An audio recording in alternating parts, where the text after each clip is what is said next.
First of all, I think not every future model will be a model from the KH line. As I said, we have a two-way speaker now, the KH120. The next step is, of course, to have a three-way system available. The next thing to have 5.1 or even 7.1 surround sound means we need to have a subwoofer for it. And there are many more product ideas in the world of studio monitors where we think this is where we could fill some gaps. This is the new experience for us now. But we see, whenever we go into studios, whenever we participate in music productions, what gear is used and what gear is missing, because we would like to use it ourselves in the recording situation. And there we have some very nice product ideas which we will turn into other studio monitors in future. And not everything will be called the KH line. The KH line is the beginning of a new business unit of studio monitors, but there is much more to come. We just need more time. We will hire more people. We will build up more capacity, because I think the market is there. There are enough people who have enough trust and faith in the company Neumann and the brand Neumann and the people's ability to engineer audio in a proper way. It just needs us to come up with the right product for the right price at the right time and serve our customers in the future.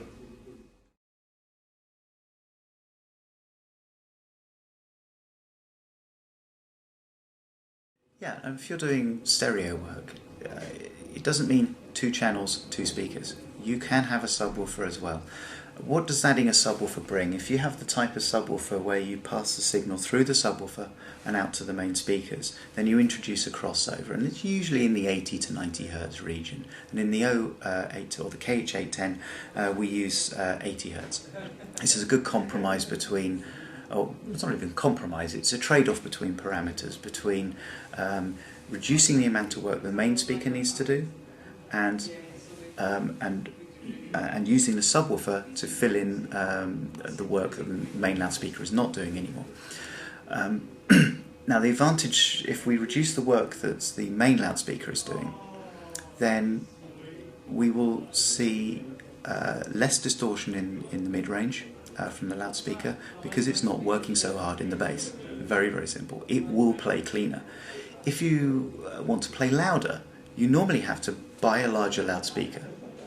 Or you could add a subwoofer, because you're reducing the amount of work that the main loudspeaker is doing. So you could use a smaller speaker for your main speaker, instead of having to buy a bigger loudspeaker. And if you have space restrictions, that can be a great advantage. So often the problem that people have when they buy a subwoofer is they say, I don't want to put too much bass into my room. So okay, fair point. But you need to adjust it. You can't just throw it into the room and expect it to sound right. You need to find a position in the room that's going to work. It's going to integrate nicely with the room modes that we see. We don't want to excite too many room modes and not enough of others. So you have to find a good position in the room. You then need to turn it down, because usually it's up against the front wall. It's going to be playing louder than it was originally designed. Turn it down. Then you need to adjust the phase, because often it's a different distance from the listening position compared to the main speakers. So the timing has to be correct. And then finally there may be some EQ adjustments that you want to make as well. If you get all of this right, a good subwoofer, a good integration of a subwoofer to a main speaker should be absolutely seamless. The crossover point, it should be absolutely smooth. There should be no dips, no bumps.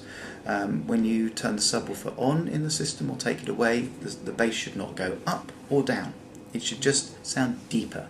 A kick drum should have more thump to it, but it shouldn't be any louder. A bass guitar will have more weight to it, but it shouldn't be any louder. And if you get that right, a well-integrated subwoofer is incredible.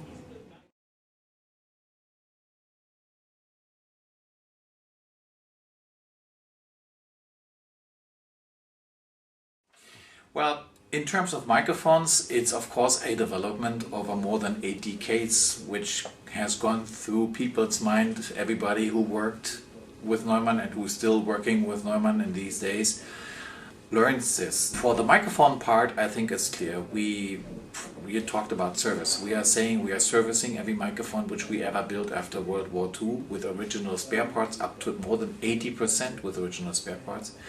Why are we doing this? Because a lot of our products which have been manufactured after 1945 are legendary tools in the audio industry. People are paying far more than they paid when they purchased the product in the 1950s, because it's a collector's item. Why is it a collector's item? Because so many legendary artists, singers, talents have made their whole career and lifetime in the recording studio with those Neumann products.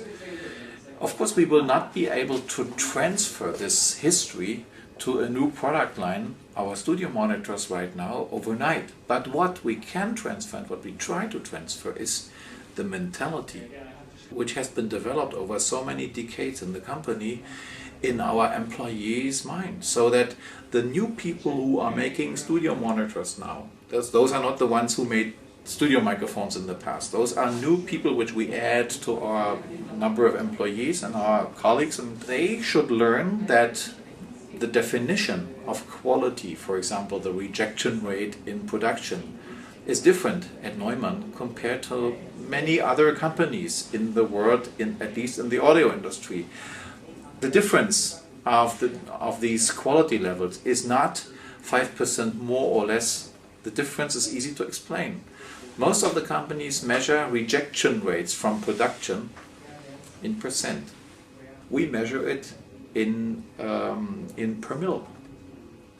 That means even the products which we find failing in the final quality tests should be detected prior to shipping them to the customer. I don't want to see, in this case I can say I don't want to see products being dead on arrival when they come to a customer, because a loudspeaker is a bigger device, it's heavy, it's more difficult to ship, and when it ends up in a studio somewhere in the world, it's not so easy just to send it back for servicing at the headquarters in Berlin. So we gotta have a network of service facilities around the globe, so that our existing customer base, existing means from the microphones and everything else, the Neumann customer base, who is using our products for so many years, can rely on the same kind of service and support. They can rely on those products, and that they can rely on us. The products are representing us, but it's in the end, it's us, it's the people at Neumann who have to have this mentality and who have to breathe and feel this from the bottom of their heart. And that is a process which takes time, but that is a way to describe how Neumann ticks. And I think this is a good way, and we will continue like that. Whatever we do, microphones, studio monitors, or maybe even other product categories in the audio industry in future.